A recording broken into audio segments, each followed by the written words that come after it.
வணக்கம். இங்கு வந்திருக்கும் பெற்றோர் அவர்களுக்கும் ஆசிரியர்கள் அவர்களுக்கும் என் முதற்கண் வணக்கத்தை தெரிவித்துக் கொள்கிறேன். நாடு பார்த்ததுண்டா, இந்த நாடு பார்த்ததுண்டா, தன் வீடு பார்க்காமல் வாழ்வு பார்க்காமல் இந்த நாடு முன்னேற நாடு முளைத்தவரை நாடு பார்த்ததுண்டா, நாடு பார்த்ததுண்டா.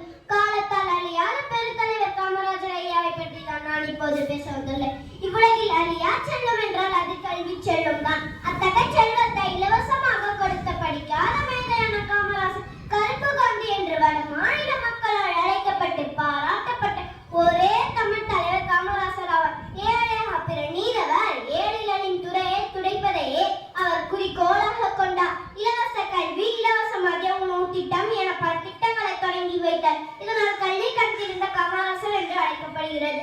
தொழில்துறை, அணைக்கட்டுகள், மின் திட்டங்கள் போன்ற பல திட்டங்களை தொடங்கி தமிழகத்தை வளமாக்கினார். இதனால் காமராஜரின் ஆட்சி காலம் தமிழகத்தின் பொற்காலம் என்று அழைக்கப்படுகிறது. இத்துடன் நிறைய முடித்துக் கொள்கிறேன். நன்றி.